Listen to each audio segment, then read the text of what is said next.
Hello everyone and welcome back to Snowball AI. In this video I will show you and guide you through how I create book covers for Amazon KDP. I will go over my entire workflow, starting with choosing the right dimensions and all the way to creating an attention grabbing book cover.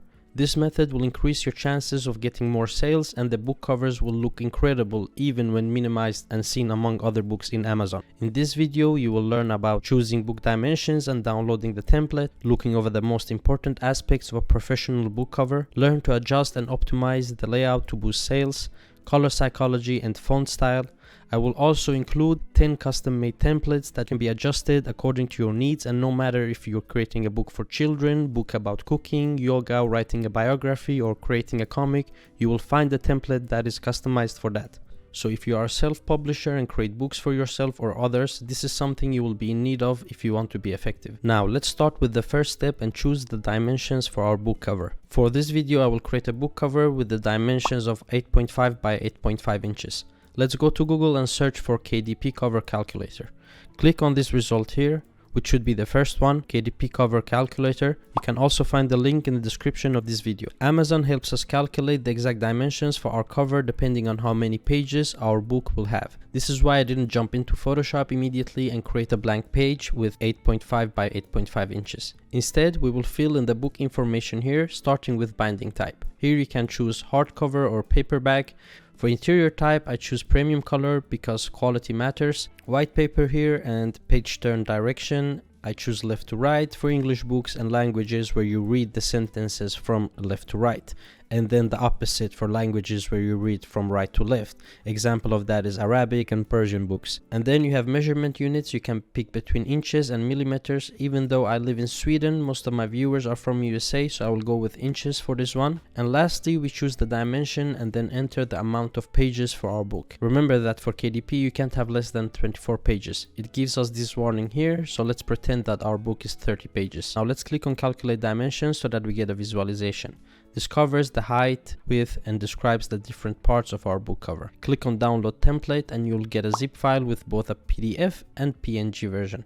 Now for the next step, you can use Canva or Photoshop. I am most comfortable with Photoshop, so I will open this in Photoshop and move on to the next step. Now before we start creating, let's go over the most important parts of the book cover and some thumb rules that will help us along the way. Amazon has created some outlines for us in the template. The first one is a black solid line that goes around the book. This is where your book will be cut to produce the final cover for print. That means we can't have any important elements close to it. The blue dashed line is this one in the middle, and it covers the spine fold. If your book are less than 70 pages, I don't recommend putting any text or color here on the spine because of the width, and the placement may vary. This can ruin your cover, so if you don't have many pages, don't touch the spine. Then we have the white area, which is where we will put our logo, text, and essential images. Basically, this is where the fun stuff happens. The red area needs to be filled with a background, but we can't add any text or images because it will probably be cut out. And then the last one is down here, the yellow box. It indicates where the barcode will be placed, and if you put any visuals here, it will be placed beneath it and the barcode will cover it. We need to keep that in mind when creating the back cover in a bit. Alright, now that we know the basic rules, let's start by preparing the different sections of our cover. I use rulers or grid lines in Photoshop to separate the sections more accurately. If you're using Photoshop and can't see this ruler, just hold Ctrl or Command and then R. Now let me do this part quickly so that it's easier to follow and we may continue with the next step. Remember, if you use Canva or any other photo editing program, you don't necessarily have to divide the sections like I am doing. Instead, you can just put in the images, logos, and text as long as you follow the template guidelines that we covered. This is alright. Now let's have some fun and create a beautiful cover. I start off by focusing on the front cover, which is the right side of our template. Remember that it will be the opposite one for right to left books like we talked about. So on the front cover, you want to include a title, an illustration or image, author name or company name optional, background, and extra elements. I will call this book New is Active Today. So let's write that as the title. Instead of scrolling through hundreds of fonts for your cover, I will share a great trick with you that will save you hours. First, we'll need to position and resize the text. At first, you don't need to find the exact position. If you don't find the right font that you like immediately, try to combine two fonts like I do here. For this cover, I changed the first letter of each word, and that gives us a playful variation to the font, but still consistent enough to be taken seriously. We can also change the font size for that extra control and adjustment. Now, when creating the title of a book, you need to put yourself in the shoes of a potential customer. Will the parent or grown-up want to buy this book? And even if they do, will the cover be able to draw their attention and turn that into a sale? Well, we can't control everything, but another great thing we can do when creating a cover for a book is to try and zoom out or make it smaller. This way you can see how it will look among other books. It's really important that the title is somewhat visible when zoomed out. If we make a quick Google search, we see that most of the top books shown here have covers where the title is readable even though they're in a small size. I added some colors to the text to make it pop, and just like a sound can be monotone, the same thing goes for a title cover. Especially for children's books, if it doesn't have any variation in colors, it can be boring. There are of course exceptions to this, and it's good to know. I add some white outer glow to our title to add a contrast and make the title stick out, which is important when you have a colorful background. Now let's add the background to our front cover. I used Midjourney to create our background. The prompt that I used was beautiful and colorful street market on a sunny festival day. I simply drag and drop it into Photoshop, move the layer so it's behind the title, an image of our character. All that's left to do now is to adjust the background into our frame and move it around until we get something we like. Here are some advanced tricks for those interested. Shadows are a great way to merge different layers, and in this case, we make our character seem as if he lives in the environment. I use a trick where I flip the character vertically, change the color of the layer to something dark, and add a little Gaussian blur to make it look like a shadow. You can take it one step further by changing the color of the shadow so it's similar to the rest of the shadows on the cover, and also remove the feather and soft shadow edges to the closest parts of the character. Where the shadow is closest to the body is usually where the edges are the sharpest. Now don't worry about these steps if you're a beginner. I'm certain your book cover will look just fine. Now we have added our character, background and title. We got two things left, the author name and the extra elements and visuals for our last touch, which we will return to after we finish the back cover in a minute. Here you can write the author name, publisher or your company name. I changed the font for this text and add a black stroke around our text to make it readable against the bright background.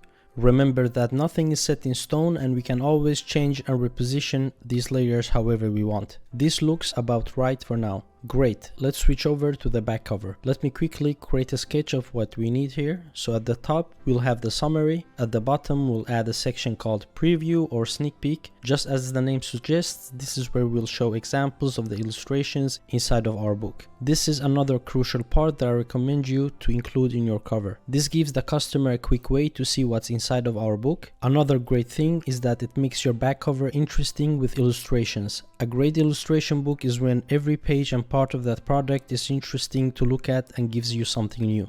This is very important for coloring books. If you're creating coloring books, make sure you fill the back cover with 4 previews of the images inside. You don't really need a summary or long text on the back cover of a coloring book. Instead, give the customer what they want and make it easier for them to choose your book. I adjust the placement of the images so that they are aligned in the middle and symmetrical with the same gap in between. I add a stroke effect around each image and add some extra light at the top to give it a soft 3D effect, similar to the title on the front cover. Let's decrease the stroke size a little bit so we see a little more of the gap. I think it looks a little better this way. Now let's add the summary text. I have used ChatGPT to write a summary for me. You can literally feed ChatGPT your entire book and tell it to write a short summary for the back cover and it will give you a great one. Or you can always write one for yourself. Another great tip is to divide the sections of your summary or text. This makes it more pleasing for the eye and easier to digest for the reader. Instead of having a wall of text that nobody might read anyway, choose a font size that's easy to see and read. I know there are plenty of books with cursive or funny fonts, but less is more sometimes, and I would rather the text do its job and be readable than look cool but not make sense. You can add cool effects and colors without ruining the user or customer experience. Here I add a green and gradient color to our sneak peek text and a yellow and white one for the summary title. Again, we need to think about if the text is readable against the background, and I think it is.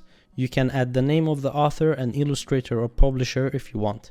Now we can't forget about the barcode when creating the back cover, so every time you add a new element, make sure you have that in mind. Alright, speaking of adding elements, let's move on to the last part and add the last touches. In my opinion, these things that I am about to add is what turns a good cover into a great and unique cover. Grab a brush and choose the same color as the background, increase its size and choose a random style or pattern. Now just tap the area around the front cover to get an effect like this.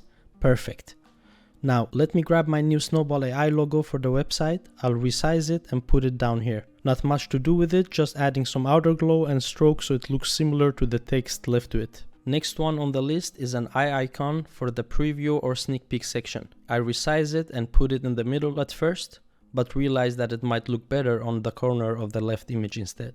For the summary section, I choose another image of our character and cut him out. Let's flip him horizontally and resize it so it matches the size of the text. Let's end this with the greatest and easiest visuals that you can add to your back cover. This right here screams premium quality. I have included 30 unique and beautiful patterns together with the custom cover templates that I mentioned earlier.